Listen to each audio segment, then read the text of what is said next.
Assalamualaikum warahmatullahi wabarakatuh. Perkenalkan, nama saya Faiza Rekita Salsabila dengan NIM 202102100016 dari kelas Agroteknologi A. Di sini saya akan mempresentasikan hasil makalah saya yang berjudul Teknologi Budidaya Tanaman Kopi Menggunakan Naungan. Latar belakang saya memilih kopi untuk menjadi objek dalam karya ilmiah ini karena yang pertama, Indonesia merupakan produsen kopi terbesar keempat di dunia setelah Brasil, Vietnam, dan Kolombia. Yang kedua adalah kopi merupakan produk rakyat yang sudah lama berdiri dan menjadi mata pencaharian petani kopi di Indonesia. Luas area kopi di Indonesia itu 1,24 juta hektar, mampu memproduksi 717,9 juta ton yang melibatkan 1,8 juta petani di seluruh Nusantara. Kopi seringkali dipengaruhi oleh fluktuasi harga karena ketidakseimbangan pasokan dan permintaan bahan kopi di pasar global. Oleh karena itu, salah satu upaya untuk mengatasi permasalahan tersebut dapat dilakukan dengan menggunakan penyuluhan mengenai praktek pertanian menggunakan teknologi tanaman kopi yang harus meningkat, seperti menggunakan teknologi naungan atau pohon peneduh supaya tanaman kopi dapat melakukan produktivitasnya maksimal dan tepat. Yang kelima adalah sumber utama ekspor dan sumber pendapatan devisa negara Indonesia. Next, untuk slide kedua adalah perumusan masalah dalam makalah saya. Berdasarkan uraian pada latar belakang yang telah saya sebutkan, maka masalah penelitian dalam makalah ini adalah bagaimana pengaruh budidaya tanaman kopi menggunakan teknologi naungan. Tujuannya untuk mengetahui penggunaan teknologi naungan dalam meningkatkan produktivitas tanaman kopi. Tanaman kopi atau Coffea sp. Tanaman kopi adalah jenis tanaman berbentuk pohon yang termasuk dalam kerajaan plantae, divisi Magnoliata, kelas Magnoliopsida, ordo Libellulae, famili Rubiaceae, dan genus Coffea. Tanaman kopi merupakan spesies tahunan yang umumnya memiliki akar yang dangkal. Tanaman ini akan subur dalam waktu sekitar 2 tahun. Dan yang terakhir, lebih dari 90% tanaman kopi di Indonesia ditanam oleh manusia secara manual. Next. Jenis-jenis tanaman kopi. Tanaman kopi ini terdiri dari 3 jenis, yaitu kopi Arabica. Ciri-ciri aromanya wangi seperti pencampuran bunga dan buah. Yang kedua, kopi Arabica juga terkenal pahit. Yang ketiga, rasa kopi Arabica yang ringan dan lembut. Yang kedua adalah kopi Robusta.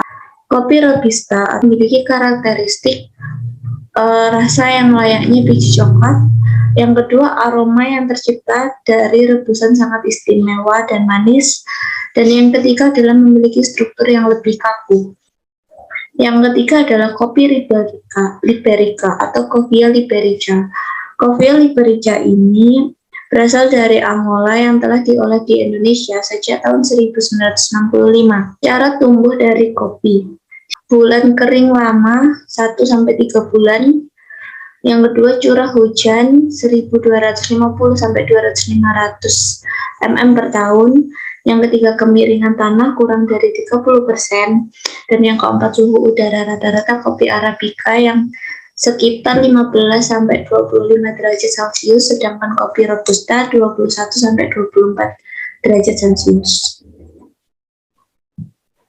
Selanjutnya adalah naungan. Teknologi naungan ini adalah pohon peneduh yang biasanya digunakan petani untuk budidaya kopi. Nah, untuk jenis tanaman naungan ini bisa pakai ceramai, belimbing wuluh, kayu manis, dan grigidia. Upaya dalam teknologi naungan ini untuk menahan laju intensitas curah hujan atau penyinaran matahari yang terlalu tinggi. Jenis naungan ini ada 2, yaitu tanaman penaungan tetap. Tanaman penaungan tetap adalah tanaman yang menaungi selama hidup tanaman kopi. Dan yang kedua adalah tanaman penaung sementara. tanaman yang ditanam dalam 1 tahun sebelum bibit kopi ditanam. Dari data tabel 1 menunjukkan bahwa rata-rata tinggi tanaman, jumlah buku jumlah cabang primer, diameter batang, dan diameter baju tanaman kopi di bawah pohon penaung Gliricida lebih tinggi dibandingkan penaung lainnya. Komponen tinggi tanaman penggunaan pohon penaung Gliricida dengan intensitas cahaya 34% menghasilkan tanaman kopi yang paling tinggi, yaitu 94,01 cm. Sedangkan pada pohon penaung belimbing bulu, kayu manis dan cermai dengan intensitas masing-masing 66%, 78%, dan 80% menghasilkan tinggi 77,53 untuk belimbing bulu, 73,22 untuk kayu manis, dan 70,54 untuk cermai. Yang kedua adalah presentase tanaman berbuah. Pada tabel 2 menunjukkan bahwa pada tanaman kopi dengan pohon penaung cermai, belimbing bulu, dan kayu manis menghasilkan presentase lebih rendah daripada pohon penaung Gliricida. Presentase tanaman berbuah paling tinggi di bawah penaung Gliricida, yaitu 83,34%. Itu disebabkan intensitas cahaya matahari yang terlalu tinggi tidak terdistribusi secara merata mengganggu pertumbuhan tanaman kopi.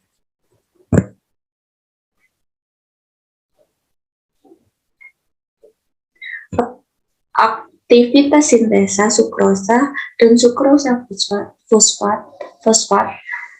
Aktivitas sintesa sukrosa dan sukrosa fosfat ternyata lebih tinggi pada tanaman kopi yang mendapat naungan daripada tanpa naungan. Pada slide ini adalah pada gambar yang di atas menunjukkan tanaman kopi, dan yang kedua adalah tanaman kopi yang diberi naungan.